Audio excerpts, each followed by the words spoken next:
Welcome to episode 208 of the Red Dirt Agronomy Podcast. I am Dave Deacon, and have we got a really cool episode for you.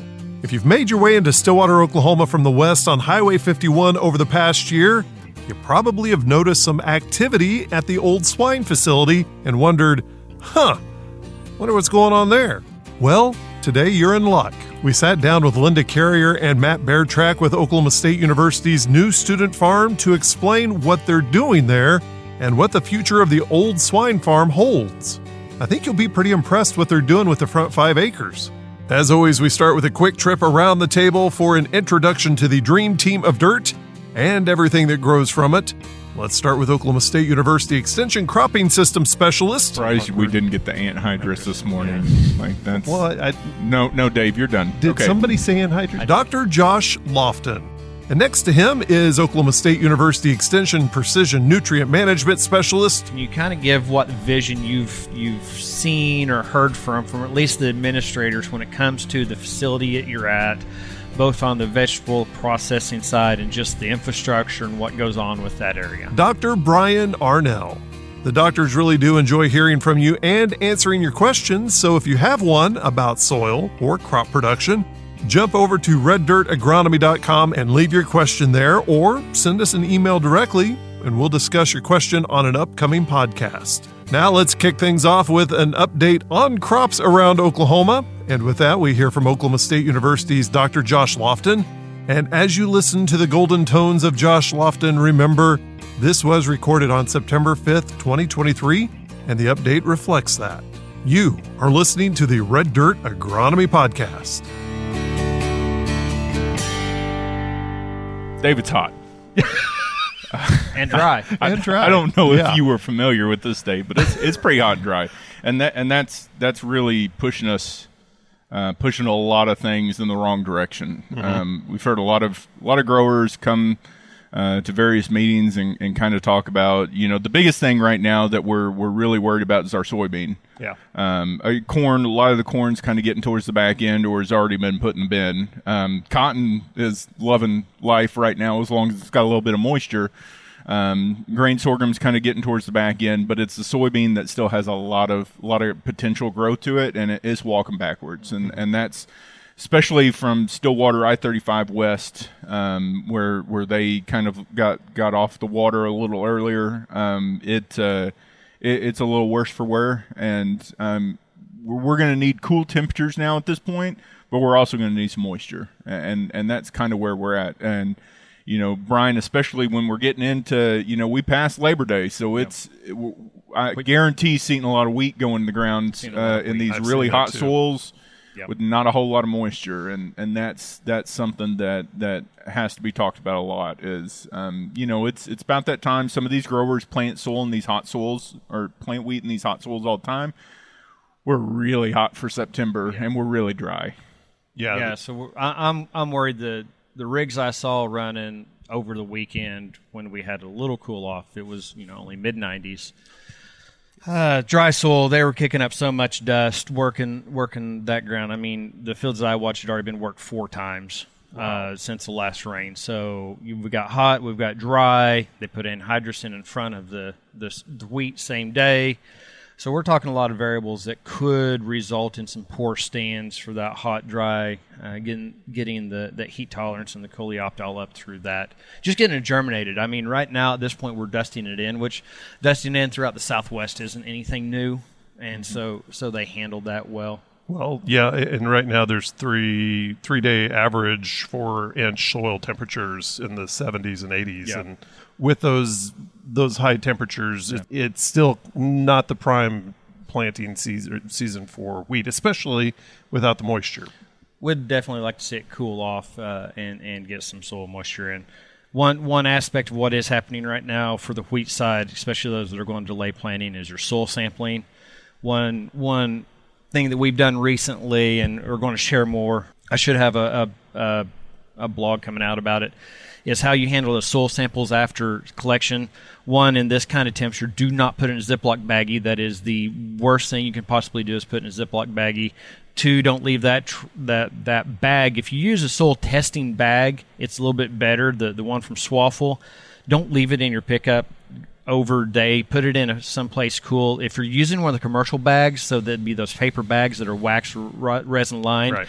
do not seal it and leave it in a hot space, because we've got some work that shows if you sample today, you put that sealed bag, Ziploc or commercial, in your truck for 3 days, it can increase your total nitrogen that is recorded by almost 200%. Wow. And so when the soil test would tell you have 10, it's going to tell you have 20 to 40 within 3 to 6 days. Holy cow. Because what's happening is you close that environment off, and you basically create a perfect microclimate for the microorganisms to break down organic matter and release it. You create a greenhouse, and so it overestimates. So we've seen a lot of times with just improper management of sample handling post-sampling, so get it dried. If you use a Ziploc baggie or a commercial bag, just let it air dry, and preferably bring it into a house or an office that doesn't get up to 100. You want to be sub 80. So to that end, I mean, the mail trucks Yep. are going to be hot too. So I mean, are we going to see any impact from just the transportation of the soil sample post you? We were planning to the season went awry, and we still might actually put in some temperature sensors and humidity sensors in trucks from like Texas County and Cimarron County, and mail them to ourselves and record that. But yeah, that time, hopefully it's not too crazy. It's not so bad. When you it can be. Yeah. When you seal it up, that's the deal. The soil testing bags that the Swaffle uses is perforated and it sweats. That actually allows the samples to dry. So all those that we tested Swaffle, tested Ziploc, tested commercial. Swaffle dried down in 3 days and was at a baseline, and the values never changed. Oh. It was those that, if you mailed a Ziploc baggie or if you mailed a commercial resin-lined baggie, that created that greenhouse environment, because it can't sweat out. It just keeps that moisture, keeps that CO2 that's being evolved in the system. It just basically turns and burns and really breaks down. Over a 2-week window, we had an increase from it'd be 10 pounds per acre nitrate to 60 pounds per acre nitrate, Wow. and 5 pounds per acre ammonium up to 40 pounds.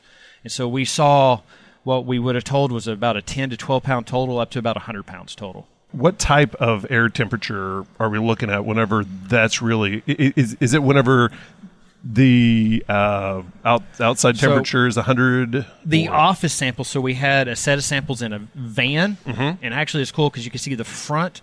We had them on the front windshield, the middle seat, and the back seat, and every range had a different amount of change. Oh, wow. Because the temperature in that minivan that sat in the grass lot for a month didn't change. The office had a lot less change. So in that heat, we had temperature sensors and all that in there. We're hitting 100 degrees, 95 degrees in that van pretty regularly, which any closed vehicle in August, September in Oklahoma is probably going to hit that. Right. The office that was held at 72 degrees was a lot slower, but after a week, we still started seeing some pretty significant increase. Yeah. So it was still warm enough for that sealed environment, 72. So we're talking anything above probably mid to upper 80s really gets the microbial activity starting to turn. Interesting. So you will have a blog Yep. post coming out to explain that more. Only been working on that for about 3 months. Well, so that's good. Maybe it'll be released soon. I have to do things like podcast. Oh, they do cut in. They do cut in a self-serving question here. Yeah. It'd be the first time we've had one of those. I know. I Right. could go to my county educator, Yeah. who won a national award, by the way, Chad Webb. National or state? I read it as national, maybe state. Sorry, Chad, you're just one of 46, Yeah. or I guess one of 50 now. Up there. But when would be a good time, especially going into the winter that may have more moisture, to apply the lime to my pasture? Yes. If Okay. you're talking to pasture, Yeah, just do it. just do it. Just get it out there. Don't worry. Unless you're applying flour or like hydrated lime where it's going to blow away, Okay. it can sit there and nothing's going to happen to that ag lime Until it rains yeah. in. So the answer is just do it. Okay. And stop putting it off. Okay. Well, that saved me a trip There to you the go. courthouse to talk to Yeah. Chad. Anything else we need to know as far as the summer crops? Josh just actually had a field day here at the agronomy farm with cover crops. Yeah. I mean, the one issue we had with the cover crops is the growth. I mean, those were July planted cover crops, so they've basically maybe had 1 or 2 rain showers since they were planted. So They look about as good as you can expect with 100-degree constant temperatures and no rain, but it's kind of what we've had to deal with. The interesting thing that we talked about is what we have been hearing on yields across the board is I mean, can you believe, Dave, we're highly variable here in Oklahoma. We're usually pretty consistent on yields across the state. Yeah.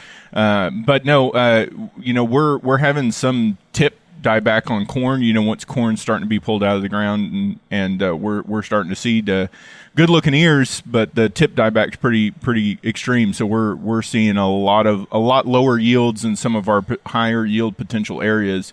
We cut some corn right here in Stillwater. It cut 70 to 90, which for the area is pretty good. Yeah. But we've had some folks back east that have started to cut, and because of tip dieback, they're just over 100, something like that, which is pretty subpar for what they like to see. So, yields are highly variable. I think a lot of the far east and the far west, because the periods that they've been so hot and dry during the earlier parts of the summer, I think we'll take the biggest hit from compared to until recently. The central part of Oklahoma has been pretty good on some of their summer crops. So some of that's coming out is looking pretty good. And the cover crops are dying fast, and some of the ones we've just planted aren't coming up very fast. So, we're kind of at a standstill right now, and that extends to our vegetables as well. One more thing, I'm sorry. No, this was the transition, Dave. I'm transitioning. You set that up. That was perfect. I mean, it was great, but I'm kind of doing the Shaquille O'Neal and just wait one more. We'll edit that out in post. No, we won't. I don't know that we will. The State Fair effect is about to happen. It's about to cool off, hopefully. Why are you saying these words? Forecasts are showing you're saying these words still. That it could cool off, and we could kind of be changing weather patterns as it happens around the State Fair time. Much like they said in June, right? Just like they said that in June. Yeah. What does that mean for soil nutrition across the state whenever we do start to have the moisture back in there in the ground? Folks are thinking about planting wheat. Obviously, soil sample. Well, yeah, the soil sample, but the thought pattern has changed of putting nitrogen down at planting. The grazers still need nitrogen down. Right. We still show that if you're a dual purpose graze out, 50 or 60 pounds down. If we don't get the moisture, pull back the rains, don't go all in 100, 120 pounds. We've got to have soil moisture. The last multiple years, we've not had good fall growth. The value of 100 pounds at that point in time is nothing if we don't have fall growth. So 50 pounds gets us through the fall. If it starts getting wet, then we go up, put out more. If it stays wet and warm through the fall and winter and we have good growth, then we can apply more. The grain-only guys, we've been showing this over and over and over again, and it's just that soapbox is that there has been shown zero value in pre-plant nitrogen for grain-only wheat. We're talking you can still do in-furrow, N&P, whatever you want on that. But that pre-plant application in all of our data shows the only value of it is that you spend money at that time. Yeah. Might as well wait till preferably green up application. If you're really high yielding, it's a 2-shot green up and jointing. But save that money. We'll have another blog coming out that summarizes all of the years, the last couple years. And effectively, anything applied from the time of October through December was significantly less yielding than anything applied through February and early March. Yeah. Okay. In all locations across Oklahoma in the last 3 years. Watch this, Josh. You ready? Do we see that same impact whenever it comes to vegetables? I would not know, but we have people that may know. Keep going. You're doing really good with this. Okay, thank you. Yep. Mine was better. It was better, and I think it'd even be better if we threw it. Hey, all those people that came in for the game on Saturday that they filled the stands and really whipped up on that Arkansas team. On that note, I was sitting in front of some folks that were like, yeah, we traveled from Hot Springs to watch UCA get their rears kicked, UCA fans. Yeah. And they said, because my friend's nephew is the backup quarterback, so we figure OSU would stomp him, and then we would get to see Junior play. Yeah, we didn't see They did not. They did not. They did and not. They were kind of sad. But anyway, go ahead. But as they were coming into town from the west, not the UCA folks, because they came in from the east, if you know your maps, the turnpikes. Coming in from the west, established really about this time last year. Things started moving. You might see all the farms, all those old animal science kids that came in from out west that worked at the swine barns on the west side of town. Probably seen it looks a little different. There's a high fence. There's rows. We've got some stuff out there. We have the student farms. And with us as our guest today, we have the two ramrods, the two masters of the student farms, Linda and Matt. That was amazing, right? Brian. That and was. You're not going to use a second of it. We'll see. We'll see how it goes. I'm debating on the other part, but this part we'll probably make it. We'll probably make it. Yeah. So, Linda and Matt, tell us about the student farm. This is, like Brian said, the public has seen it for about a year. Tell us about the inception of the farm. Okay. I started September 1 last year, and Matt started about 2 weeks after that. And I think we developed a plan. We've had a lot of support from Dr. Shrum and First Cowboy Darren. And it kind of developed through our Dr. Moss, our head of the Department of Horticulture, and him and Rachel Conley, which is the director at Our Daily Bread, got together, and she said, we don't have fresh vegetables, we don't have fresh fruit, we need it. What can we do? And so they came up with this idea and plan to try to use the front acreage at the swine farm, which includes both the east and west side of that drive. So then Matt and I kind of figured out a plan to develop the west side first. Yeah. So we kind of came up with ideas of how to fence it, how to irrigate it, just everything else, cover crops. So we started with that. So it is a student farm. Whenever I first saw the signs, I thought, this is a place where someone would say, I sure miss my farm at home. This gives me an opportunity to plant the sorghum that I always wanted to plant. That's not really the approach to it, is it? No, not really. Okay. I guess our approach had to do with trying to grow vegetables for Our Daily Bread. Then. Okay. So and to get student involvement. Okay. We've had several classes come out, and one of them last year came out the first day that I started there. They came out and developed kind of plans and ideas of what they thought could work out there too. And I guess, basically from that class, they learned a lot about how to plan, because it's not just throw some seeds in the ground and hey, let's see what we get. How many students have been a part of getting to this point? What do you think? We have basically 4 or 5. Oh, really? But then there's other kids that have, the classes and things have been bought. We have about 5 kids that are core to the student farm. What all are you growing at the student farm? We're growing everything pretty much that you can grow in Oklahoma during this, the right season. Right. So we grew all cool season stuff back in the spring, which was cabbage, cauliflower, broccoli, lettuce, onions. We started harvesting that stuff in April, and we just moved right to the summertime stuff as soon as it warmed up. In May, started planting our tomatoes and okra and peppers and all of our melons. Yeah. And it's just been going on, and then we've already back to cool season again. So we've already got our cabbage and broccoli and stuff like that already planted. How many acres are there right now that are active? 2.5. 2.5 acres. 2.5 acres, and it's under drip tape. So one of the development processes is first they brought in, I think you did wheat first and then the manure, or manure then wheat? We did manure first. So they brought in, that ground was not, I was out there with Dr. Mass's class, not the best soil that we could just be going. And I was out there with Dr. Mass's class the other day. It's like, typically when you have a group come to you, say, we want to start a truck farm, or, I'm going to, they hardly ever have Class A deep, dark, rich soil. They're talking something that's been wore out. And this ground had seen its time, right? So at the time, it was September last year. I don't think we could get a soil probe in the ground. It wasn't easy to get a soil probe in the ground this year. Started with 70 truckloads of beef feedlot manure. Yeah, yep. Over the 2 acres, so both sides. So they had about 2.5 acres on one side, 2.5 on the other. So about a 5 acre total. Yeah. So a lot of poo. A whole lot of poo. Yeah. And then they cover cropped wheat, which was really cool for me as a fertility person because you drive by and you either see losses or where the spreader didn't go because it was like a mosaic, especially on that east side.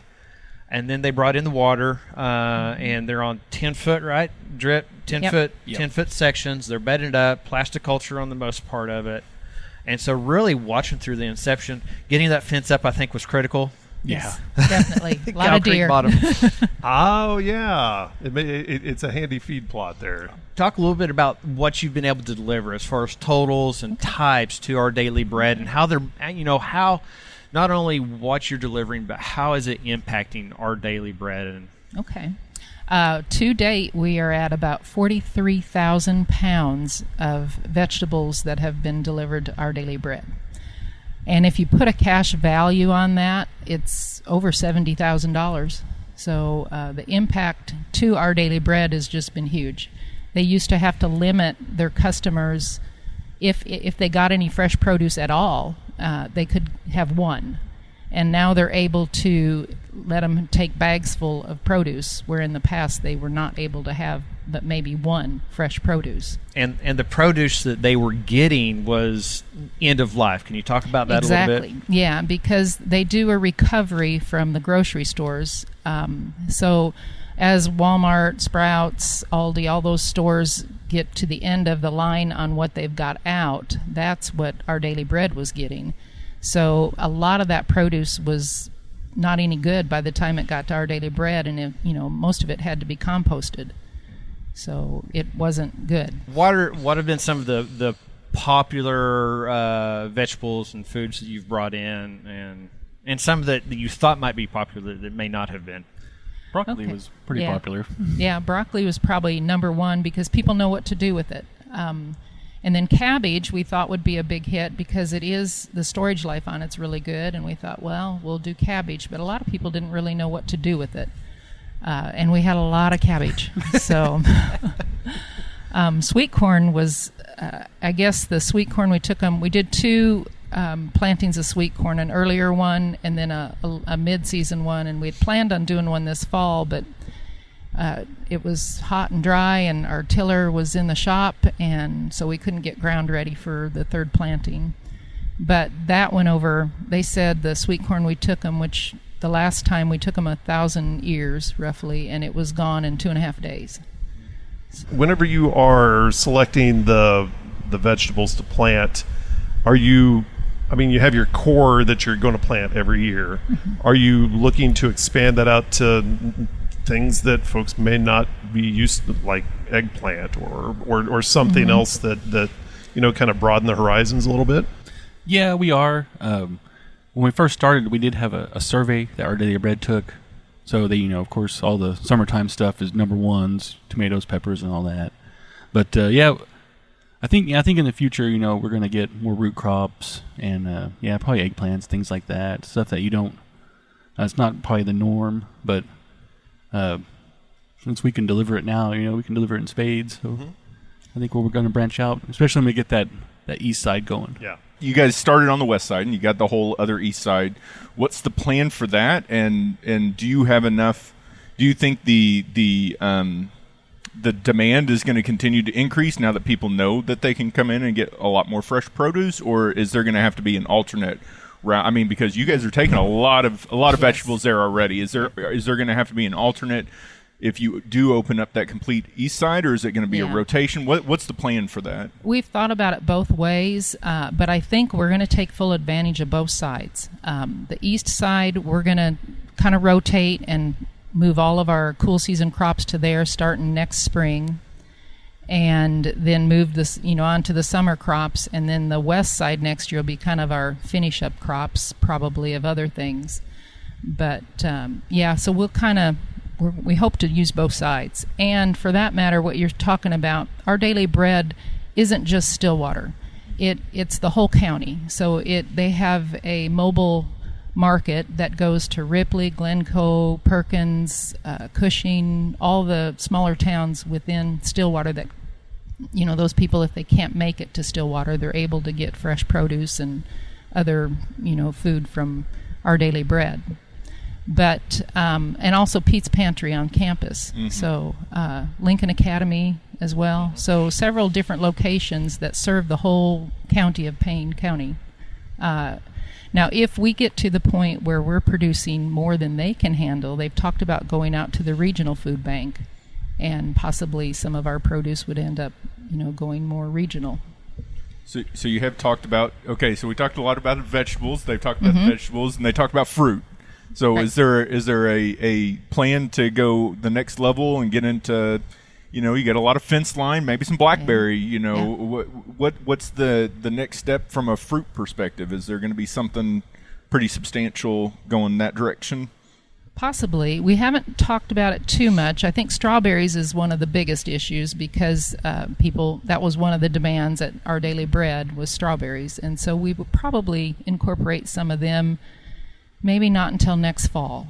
And then as far as some of the other fruit, blackberries, some of that, we've talked about it, but we haven't really got a plan developed for those just yet. I was able to be out with the class and again hearing these two talk the other day, so I got a lot of insight. So tell us a little bit about the lessons learned from year one of running basically a truck garden. When you guys started from ground zero, understand they started with an old pasture about 18 months ago, and then they've delivered almost 50,000 pounds worth of fresh produce. So what are some of the lessons learned? Because there's a lot of people a lot of people. There's at least two people that will listen to this podcast that understand trying to grow a garden and stuff. Probably one of the things we were very fortunate with our insect pressure, that being that ground had nothing but hay on it for several years. We didn't have a lot of insect pressure early on. We started getting that later on, and some of the things we did find out, just like everybody else when it came to trying to decide what kind of bugs eating our cabbage or what's going on, we just did like everybody else and Google it and see, and then develop a plan as to what we can do to get rid of it. So, but some of the lessons we learned, we laid out a whole map of the whole area and what we were planting. And we did most everything on 10-foot centers. Well, when we got over to the melons, that was way too close because we've got spaghetti squash clear over, 2 rows over, and so we need to leave us a little bit more room if we do have to spray or something like that, just to be able to get through. And we did one of our mistakes. We planted cantaloupe and honeydew melons next to each other, and that was a big mistake. They cross-pollinated, so we've got Honeylopes and Canadews. That's right. Some of those Canadews are pretty good, though. Really? Yeah. Oh, I've had a couple accidentally, and I've been a big fan of some of them. They're really good. Yep. You were telling me because I have a little garden. I love it, and I'm horrible at it. Stem borers have been the bane of my squash bugs. I despise because I could see them, but stem borers are the ones that eat up all my squash and everything so fast. You guys said you picked up some hacks from Oklahoma Gardening and some fact sheets.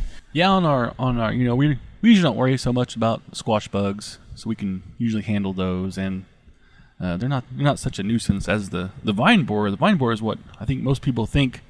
Oh, the squash bug's got my plant, but it's actually the vine borer that comes in, and it's a little moth comes in and it ejects its egg into the stem, and the egg turns into a grub, and the grub climbs up the stem and just totally wipes out your plant.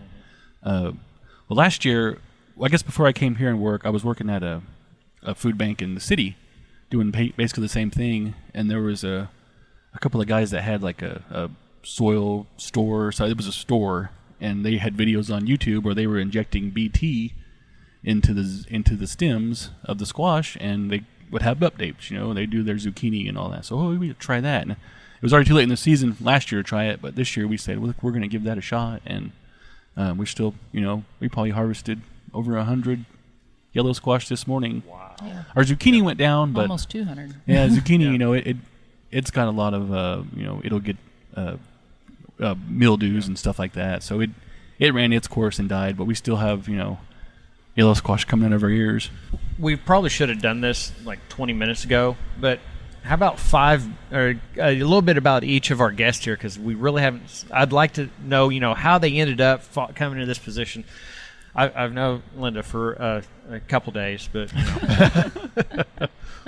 well, I grew up in them. we that's know your awkward. story I know. over and over again. I am so sorry. No, That it's okay. that always makes. I'm it so surprised we awkward. didn't get the anhydrous this morning. Like that's Well, no, Dave, you're done. did okay. somebody say anhydrous? I did. No, Did you really? You snuck no, anhydrous? I- Oh, okay. no, I know nobody better. said anhydrous. Okay. Will see. The thing is, I have to wait for someone to say it. I can't just say, I know "Well, not my to. anhydrous is right." I know not It's to. a Okay, it's our a guest, thing. Dave. Yeah, you're right. Okay, so tell us about your background, and Okay. since we're halfway through the podcast, this is a Okay. good time to find out.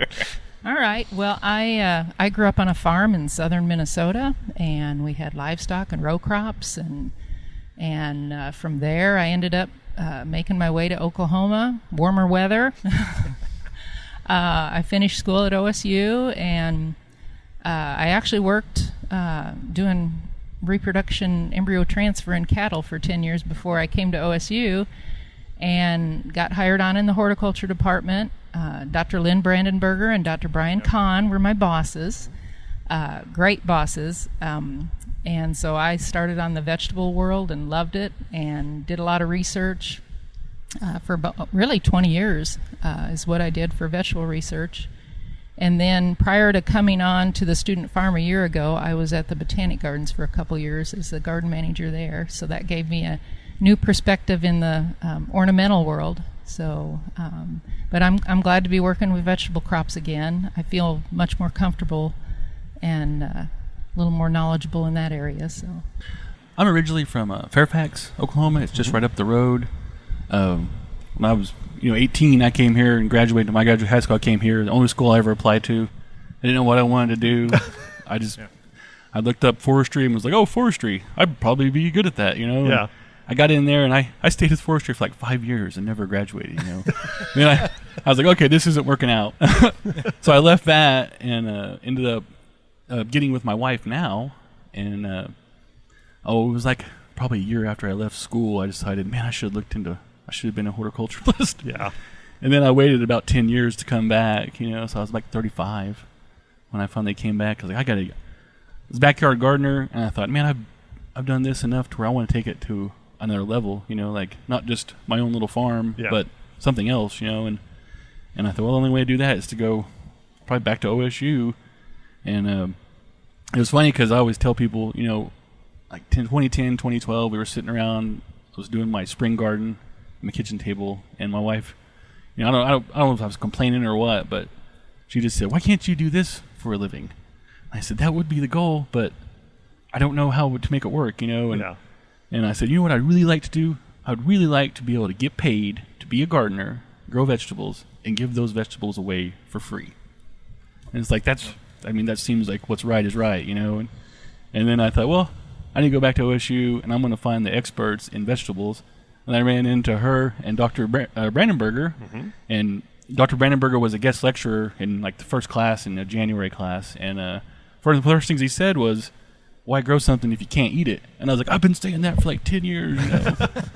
So then I came back and got my degree, and I was in grad school for a second and decided I gotta quit that and go, I gotta start making some money because 4 years of no paycheck is kind of tough. And I went down to the city and got a job with them at Skyline Urban Ministry and was their garden manager. And I was there like a month, maybe, in 21 and in January or 22, whenever that was. And Dr. Moss, our boss, called us and said, hey, I got something cooking. You might keep your options open. I said, okay. And we talked about it all year. And then finally, last year, it was a done deal in August. So I came back in September. Yeah. One last thing I've got. Can you kind of give, and I know it's all in the future, but can you kind of give what vision you've seen or heard from at least the administrators when it comes to the facility that you're at, both on the vegetable processing side and just the infrastructure and what goes on with that area? Sure. I think we're going to continue. There's actually, people think it's just that 5 or 6 acres up front, but there's a lot of land behind the barn. Probably, I think altogether there's over 80, maybe closer to 120 acres there. Most of that is in the floodplain, or pretty much all of it is behind the hill there because of the Cow Creek and Stillwater Creek. But they do, the plans are to try to develop more areas behind there for vegetable production. There's one area they're considering for an organic vegetable production there, as well as, just expanding and even looking into, some of your fruit trees, and some of that might be in that back area. There's thoughts of, obviously the swine barn. Everybody wants to know what's happening. Are they tearing it down? When the roof came off, it was like, okay, they're tearing it down. They're not tearing it down. As of right now, the plan is to hopefully fix it up. Obviously, that would cost a tremendous amount of money. But yeah, I think that's kind of in the works. I think a lot of people want to see it come back to life and be something. So I think, that's kind of where they're headed. And we'll just see how that progresses. What about processing? Because right now, my understanding is one of the limitations to take this to, say, regional is that they can't take, let's call it a dirty crop, right? You're taking it straight from field right to our daily bread, and they put basically notice on it that said this needs to be cleaned. But when it goes to the regional, it's a different story, correct? The plan right now is to get a facility. It's in the works, so it's coming, a processing facility where we can wash it and actually store it too, so we'll have some cold storage. Because that was one of the things we ran into this year. I don't think our daily bread realized how much we were actually going to be producing and how much they could hold, versus how much we're taking. We've overloaded them on a few crops this year. So yeah, if we had another cold storage here, it would be be super beneficial.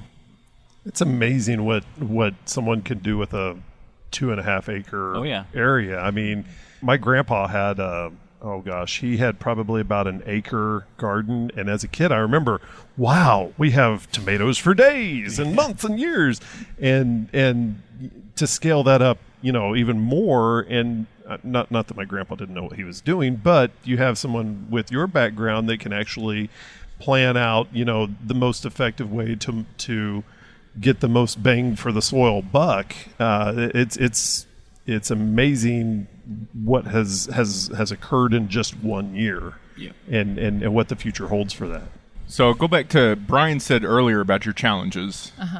So as you know, I think Lynn and you have been on programs to where we've all talked about the 5 acre lots. Whenever we do like truck garden meetings, there's so many people interested in truck gardens. So if you got somebody out there that wants to start that, you got 2 people here that have basically, with a little more funding than some of our growers do, but with a lot less time than they have. Yeah.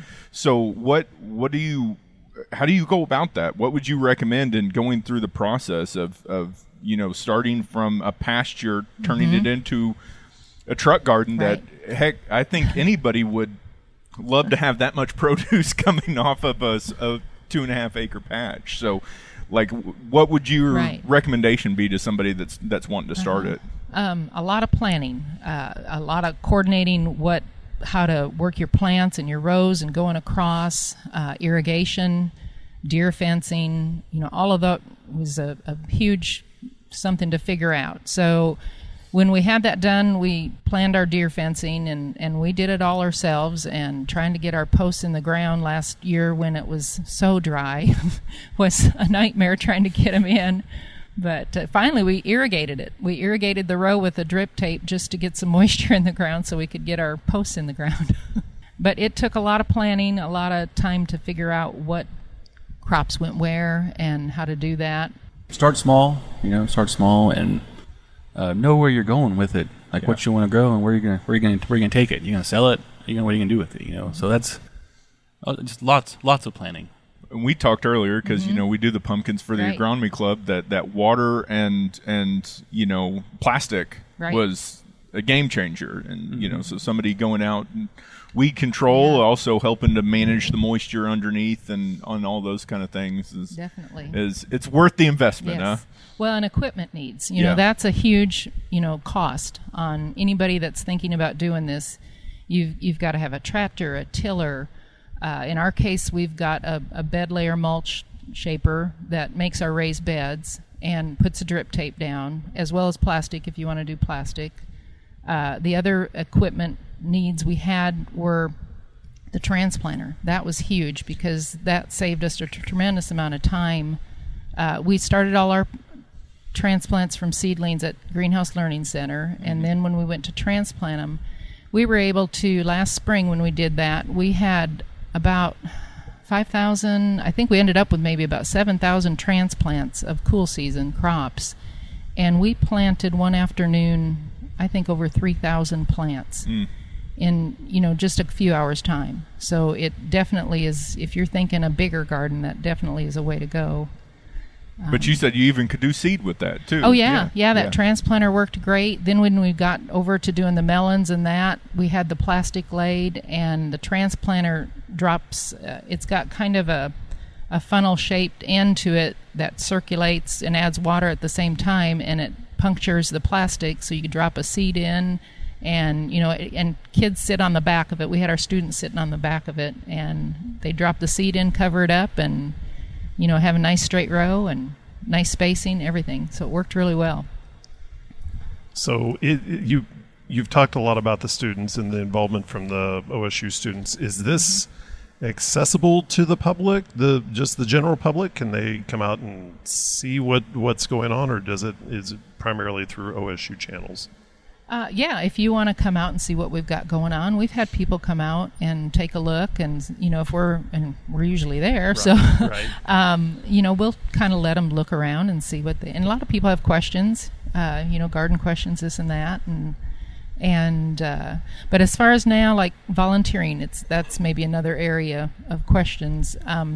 We haven't had a lot of volunteers, basically because we don't have it set up and designed, with everything in order with OSU and liabilities. So what we've done is we've worked through the master gardeners have been able to come out, and as well as our Daily Bread volunteers. They've already kind of got their things set up through those, and so we've had a few of those come out and help us harvest, so that's been good. And of course, it's prime real estate as you are coming into Stillwater. The gateway to Stillwater, the gateway to OSU, right there on Highway 60 or on Highway 51, 6th Street, just there on the south side of the highway, right there by the Visit Stillwater building. I mean, you couldn't ask for a better place. Yeah, it's great. So if somebody did, the next football game, they come in, they take a gander at it, wanted to come and talk to y'all about what y'all are doing and actually gander it. I mean, like, how do they just come by, just drop by whenever you guys are there? Do they need to go through a channel, contact somebody to schedule an appointment to make sure that you guys aren't busy, cutting your, 2,000 pounds of yellow squash today? And so is there a channel, if anybody's interested in just coming by and seeing what y'all are doing for the community, that they need to go through, or how would you go about that? We've had tours come out. We've had several tours come out of various different groups, community groups, and we've also given talks at some of the Stillwater Rotary clubs and things like that. But the tours that have come out, we like to have those scheduled. That way we know when we've got people coming out. If it's just an individual and they see us out there working, they can swing on by. And I bet if you could donate a significant amount to the student gardens, that would help. Tour that would help be, out. I bet a tour's not hard to get. Would be really good, especially if you want to drop like $1 million or $10 million for the new facility. Yeah. $1 million or 10, and they may let you be a volunteer at that point. Who knows? They may do the paperwork so you can volunteer. We'll push that That's through. Right. Now, we probably don't want anybody just coming out when we're not there because of the swine barn building. We probably shouldn't have people going in there because of, things are falling down along there. So when you're primarily on 1.5 acre area, Yes. will that expand to both sides? And if so, at what point? Starting now. Dr. Arnold was out there taking soil samples, and our next thing is to kill the grass and get it tilled up, then plant cover crops, and then start on the fence. So our irrigation is already in there. So our main thing is getting cover crops in and getting a fence built. So I'm going to jump back over to these two real quick. And for those of you listening on not TV, I'm pointing to Brian and Josh. We're not available on TV. That's true, but anyway. She mentioned planting the cover crops. Getting how important is that from starting from unbroken prairie, for lack of a better, well, I wouldn't even say that. It's hurt land. It's damaged land, for lack of a better term, I guess. How important is it to go in and put in something first and try to, jumpstart the soil quality on a stretch of land like that? Well, I mean, I'll throw it back over to them, because you guys maintain those covers for a long time in season after you guys have already planted. And working with Dr. Brandenberger, worked a lot in cover crops and vegetable production. And sometimes he waited way too late. But that's another story. That's another story. But you like that ryegrass I love that rye heading out next to my no-till field. I mean, it's always good to have something there. It's good to start wrangling control over the land, if you will, if you're going to do something as high input and as high value as vegetables are. I think Dr. Brandenberger's kind of shown over the years that vegetables and cover crop just are made for each other. Just having nice, residue out there, maintain soil moisture, especially if you're with very fragile land that might not hold that much moisture. It's good, if nothing else, to kind of lock that moisture into place, provide a good microclimate. But I mean, again, I'll kick it back over to them to discuss why cover crops. What is the intent? Because a homeowner that has even a larger scale garden might not think of cover crops for the vegetables. So why would you do that in your vegetable production? Increase that organic matter. That's probably the biggest thing. And when you do that, it just makes, like you guys know, it makes the soil that much better. It retains water better. There's just so many benefits to using cover crops. Like we did a combination of wheat and crimson clover. And of course your wheat will add a ton of organic matter, where the crimson clover will, help on nitrogen and fixating that. So, and we did do that east side last year. We planted cover crops in it. And so, and then kind of all through the summer, we just mowed it mainly just to kind of, of course now there's a lot of Johnson grass growing in there, but we'll get it worked up and get another cover crops down, and hopefully that'll suppress some of our other grasses as well. Yeah, one of the things I'd add is that they started with extremely low organic matter, shallow sloping soil. So this was truly red dirt. This is red soil, highly eroded, shallow. I mean, we're hitting clay layer between 6 and 10 inches, probably across a lot of the field. Or increase in clay at least to that. And so the organic matter, the manure they brought in was extremely important, but the value of the cover crop is, so you got manure in there, and it took a lot to get things going, but the downside of that was there was so much, so you have a lot of nutrients that were delivered in that manure. We're talking, we mathed it out, it was like 30 ton per side, so or more than that. It might have been 40 or 50 ton per side. So we're looking at 30 ton per acre, I think is kind of what we mathed it at.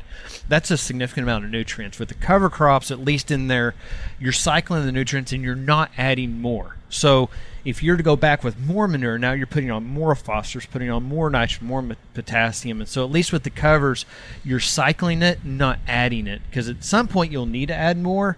But at this point, 30 tons per acre is a significant amount of manure to add. So we need to cycle it more than we need to add. And I'm just going to take the extreme novice approach to that. So whenever I say I want to devote this acre to a vegetable garden, obviously I need to do a soil sample. Secondly, I need to source some manure, I guess, and then approach the tillage part of it too, I suppose. Or compost. Yep, compost. Yeah. If you have access to manure, well, the compost, I guess you have less restrictive time. Right.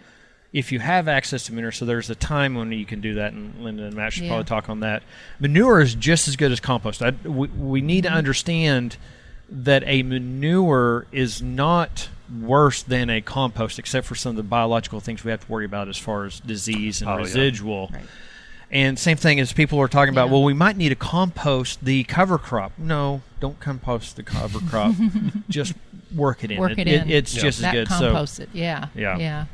And the manure, as it breaks down, usually 120 days, I think, is what they recommend for giving that manure time to break down before you harvest anything off of off of it. So, So really that goes back to the planning it out that you guys talked about, Right. just taking an approach. So John Q. Public is like, yeah, it just sounds like I want to try an acre. Where should and that's my impression of me asking that question. Where should somebody go to start that journey? Like start with their soil sampling, or Well, I mean, if I want to say, As resources. yeah, just you just guys- a Oh. resource. Anything Your extension. visitor had a ton of books. and anything so- extension wise, yeah, and of course, yeah, the main books, Knott's vegetable, handbook, and but anything, I always tell people if you ever have any questions, because usually basic questions, Yeah. I just say tomato bug OK state extension. Just put those in Google, and you'll have a variety of things pop up. So I always send people towards extension fact sheets because that's where I got a lot of my knowledge. That's where I learned about stake and weave, and little did I know, I'd be working with the people that wrote those. Later on, then I have one myself. It's like, oh my goodness, now I've got my own. I published. Yeah, like what the heck? It's all of a sudden, yeah. So I say if you can't find it in Oklahoma, go to K-State. Yeah. Go to the states surrounding us. Just start extension stuff first. That's where all the research is and everything else. Most things you can figure out from that. variety trials too. Yeah, variety trials. We did. I was part of, and Matt was part of it as well. 20 plus years of variety trials, and on all different vegetable crops. So, and all that's published, available on the websites. Like he said, if you type something in, you can figure out what varieties worked in Oklahoma. So, As a matter of fact, we did our two broccolis because one of our grad students, it was the variety she did the year before, and we looked at the results and said, well, these two did pretty fantastic. Let's do those, and they worked crazy good. yep. Linda and Matt, thank you guys for coming out and joining us on the podcast. It's been a lot of fun, and it's kind of outside of our usual focus, but I mean, you guys have really done so much with the student farm in the first year, and here's to doubling it in the future, and possibly doubling that. It's a regional impact. Thank you for listening in on this conversation of the Red Dirt Agronomy Podcast. And if you would like to join the next discussion, send us an email. It is podcast@reddirtagronomy.com, or send us a tweet. Our handle is reddirtag. We would like to thank Linda Carrier and Matt Beartrack with Oklahoma State University Student Farm for joining us on the podcast today. To find out more about them or any of our guests, along with any of the resources that we've talked about today or in previous podcasts, visit reddirtagronomy.com. There you will find show notes, and you can listen to past episodes too. For Dr. Josh Lofton and Dr. Brian Arnell, I am Dave Deacon, and we all want to thank you for listening. The proceeding is a copyrighted recording of Agnow Media, LLC 2023. And yes, all rights are reserved.